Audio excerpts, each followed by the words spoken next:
आप सभी को जय मसीह की। विश्वासियों के संघर्षमय जीवन के भाग 2 में आप सभी का स्वागत है। परमेश्वर के अजीजों, पिछले भाग में हमने विश्वासियों के जीवन के संघर्ष के पहले भाग यानी कि क्षमा ना करने वाले उस हैबिट के बारे में सुना था कि एक विश्वासी क्षमा नहीं कर पाता है, इसीलिए परमेश्वर के साथ उसका जो लाइफ है, जो उसका जीवन है, जो उसका आत्मिक जीवन है, वो ग्रो नहीं कर पाता है, प्रभु के साथ बढ़ नहीं पाता है, क्योंकि परमेश्वर के अंदर क्षमा करने वाला स्वभाव है। अगर आप क्षमा करते हैं तो कहीं ना कहीं आप परमेश्वर के साथ चल पाएंगे, लेकिन अगर आप क्षमा नहीं करते हैं तो आप परमेश्वर के साथ नहीं चल पाएंगे। पिछले भाग को आपने जरूर देखा सुना होगा और आपने प्रभु के वचन के अनुसार अपने जीवन में परिवर्तन करने की कोशिश की होगी। अगर आपने पिछले भाग को देखा है, समझा है, तो आज दूसरे भाग को आप डेफिनेटली समझेंगे। दूसरे भाग को समझने के लिए आपको पहला भाग जरूर देखना पड़ेगा। अगर आपने नहीं देखा है तो जाकर देख लीजिए, पहले भाग को भी देखिए और इस दूसरे भाग को भी जरूर आप देखिए और समझने की कोशिश कीजिए विश्वासी कौन से क्षेत्र में संघर्ष करते हैं। अगर आप संघर्ष कर रहे हैं पिछले 10 साल 20 साल से, अगर आप लोगों को क्षमा नहीं कर पा रहे हैं तो कहीं ना कहीं परमेश्वर के अजीजों, प्रभु आपसे बात करेंगे और आपके अंदर क्षमा के हृदय को जरूर प्रभु देंगे ताकि आप क्षमा कर सके, क्योंकि जब आप क्षमा करते हैं तब जाके परमेश्वर आपको क्षमा करते हैं। इस बात को अगर एक विश्वासी समझ जाए तो वो डेफिनेटली क्षमा करने में तत्पर रहेगा। अगर आपने क्षमा किया है तो प्रकटीकरण क्या है परमेश्वर के अजीजों? क्षमा करने वालों के जीवन में कौन सी बातें दिखती है, कैसे हमें पता चलता है कि उस व्यक्ति ने क्षमा किया है बोल के, तो आज इस दूसरे भाग में मैं उसी बात को आपके बीच में रखने वाला हूं। एक क्षमा करने वाला व्यक्ति भूल जाता है। सबसे पहला पॉइंट था फॉरगिव और दूसरा पॉइंट है फॉरगेट। ठीक है, जो फॉरगिव करता है, जो क्षमा करता है, वो फॉरगेट भी करता है, मतलब वो भूल भी जाता है। अगर आप भजन संहिता 32 अध्याय को पढ़ते हैं, चलिए मेरे साथ निकालिए। वैसे जस्ट हम YouTube में वचन सुनने के लिए नहीं जुड़े हैं, हम प्रॉपर वचन सुनने के लिए जुड़े हैं। ठीक है, सो बाइबल खोलना बहुत ज़रूरी है। बाइबल जरूर खोलिए ताकि आपको पता चले कि मैं क्या बोल रहा हूँ, exactly according to the Bible मैं बोल रहा हूँ या नहीं, ये आपको पता होना चाहिए। भजन संहिता 32 अध्याय उसके पहले और दूसरे आयत में कुछ इस प्रकार लिखा है, क्या ही धन्य है वो जिसका अपराध क्षमा किया गया और जिसका पाप ढांपा गया हो। ठीक है, क्या ही धन्य है वो मनुष्य जिसके अधर्म का यहोवा लेखा ना ले और जिसकी आत्मा में कपट ना हो। Hallelujah, praise the lord. सो उन लोगों को परमेश्वर धन्य बोल रहे हैं जिनके अपराध क्षमा किए गए और जिनके पापों को ढांपा गया है और जिनके अधर्म का लेखा यहोवा ना ले। मतलब परमेश्वर एक बार क्षमा करता है तो परमेश्वर तुरंत भूल जाता है कि उस व्यक्ति ने पाप किया भी था बोल के, क्योंकि अगर आप भूलते नहीं है इसका मतलब आपने क्षमा नहीं किया है। एक क्षमा करने वाले व्यक्ति के अंदर क्या दिखता है कि जैसे ही वो क्षमा करता है वो भूल जाता है। हालेलुया। मान लीजिए आपने किसी को क्षमा कर दिया, लेकिन आपने उसके पाप को अपने मन में रखा है कि उसने मेरे साथ ऐसा किया था। क्षमा करने का फायदा क्या हुआ? क्षमा करने का मतलब दोबारा जाके आप उस व्यक्ति से बात कर सके। आमीन, हालेलुया। क्षमा करने का यही तो मतलब है। लेकिन आपने क्षमा कर दिया और उसके अपराधों को अपने मन में आपने रख लिया। जैसे ही आप उस व्यक्ति को देखेंगे चीजें तो रिमाइंड होगी, बातें तो रिमाइंड होगी, आपको याद आएगी इस व्यक्ति ने ऐसा किया था, तो क्या आप उसके साथ बात कर पाएंगे? क्या आप उसके साथ अच्छा व्यवहार कर पाएंगे? वैसे प्रभु के वचन में ये भी लिखा है कि परमेश्वर ने हमारे पापों के अनुसार हमारे साथ बर्ताव नहीं किया है। हालेलुया। कहाँ पे लिखा है परमेश्वर के अजीजों? भजन संहिता 103 को निकालेंगे भजन संहिता 103 में क्या लिखा है, मैं आपके बीच में पढ़ना चाहूँगा। मेरे साथ निकालिए भजन संहिता 103, उसके 10 आयत को हम पढ़ेंगे। उसने हमारे पापों के अनुसार हमसे व्यवहार नहीं किया और ना हमारे अधर्म के कामों के अनुसार हमको बदला दिया है। बहुत क्लियर हो जाती है यहाँ पे बात इस वचन को पढ़ने के बाद कि उसने हमारे पापों के अनुसार हमसे व्यवहार नहीं किया। परमेश्वर का व्यवहार आपके साथ कैसा है? परमेश्वर का व्यवहार मेरे साथ कैसा है? हम प्रभु से बोलते ना कि प्रभु आप मुझे प्यार कीजिए, आप मुझे आशीष दीजिए, सारी अच्छी अच्छी बातें हम प्रभु को बोलते हैं कि प्रभु आप हमें प्यार कीजिए, प्रभु आप हमें चंगाई दीजिए, आप हमें आशीष दीजिए, छुटकारा दीजिए। कभी आपने ऐसा बोला है कि प्रभु आप मुझे डांटिए, प्रभु आप मुझे मार लगाइए, प्रभु आप मुझे सटीक कीजिए? कभी आपने बोला है? कभी आपके प्रार्थनाओं में आपने ऐसी बातें बोली है प्रभु से? आपने बोली है कभी परमेश्वर के अजीजों?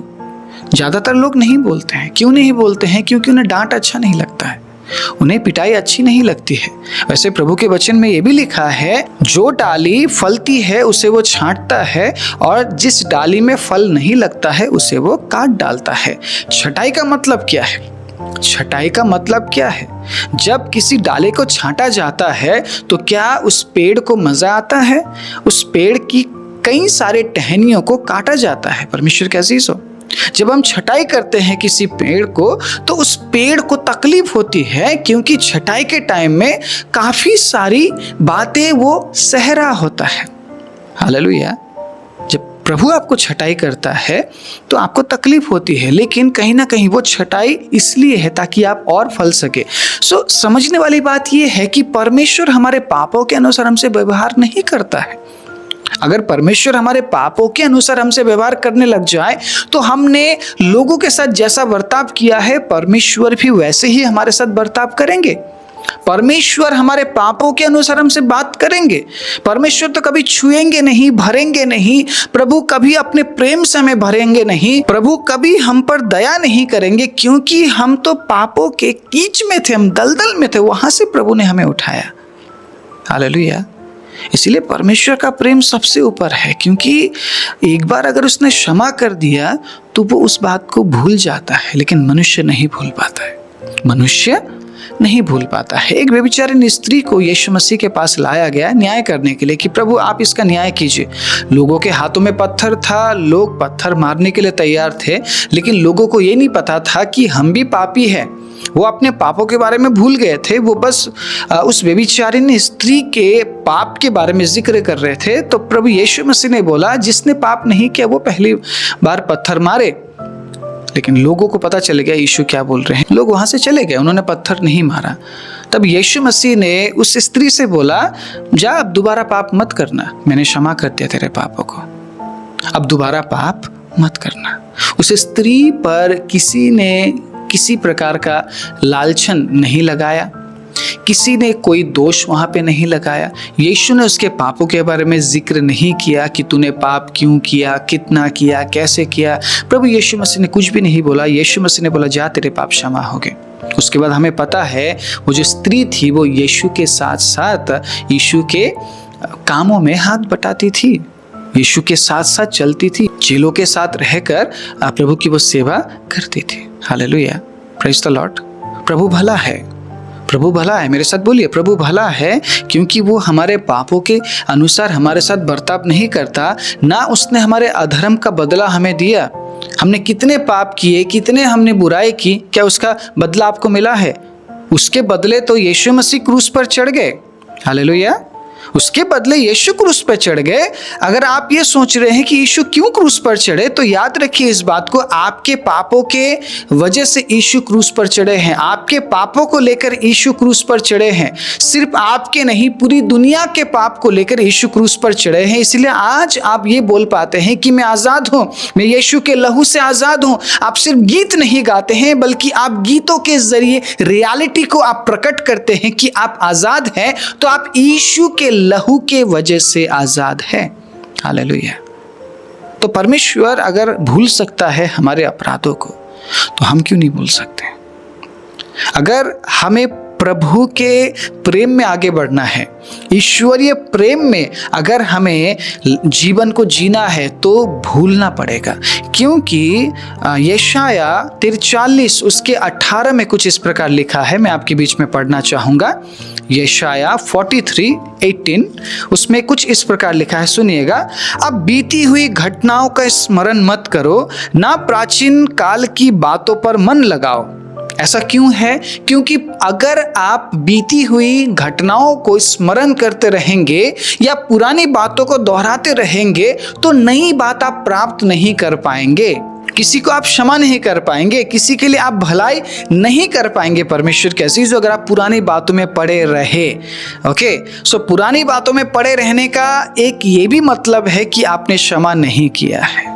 ठीक है, अगर आपने क्षमा कर दिया है तो आपको भूलना है, भूलने की कोशिश करना है, क्योंकि अगर आप भूलते हैं तो आपके जीवन में कुछ ऐसा होता है।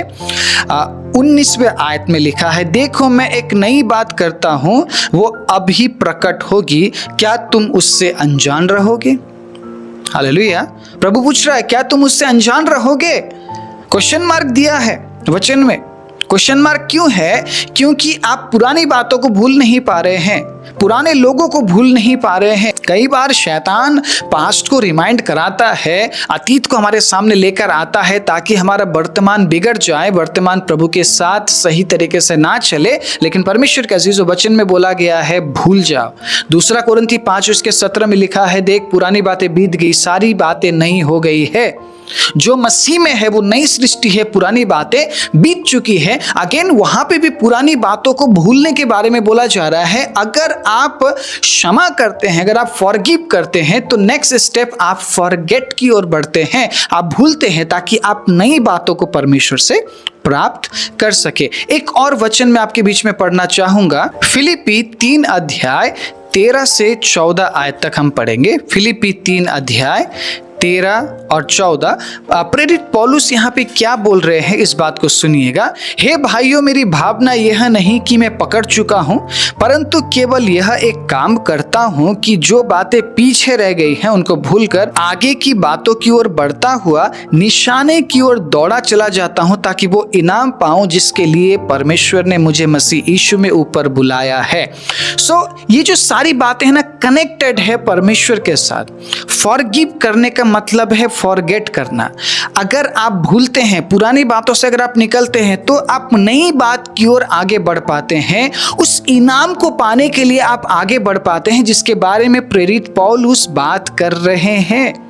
और ये वचन विश्वासियों के लिए है, आपके लिए है, मेरे लिए है। परमेश्वर के अजीजों, अगर हम पुरानी बातों में पड़े रहते हैं, पुराने ख्यालात में पड़े रहते हैं, उसने तो मेरे लिए ऐसा किया था, उसने ऐसा किया था, तो परमेश्वर के अजीजों, ना हमने क्षमा किया है और ना ही हमारे अंदर इतनी क्षमता है कि हम नई बातों को प्राप्त कर सके।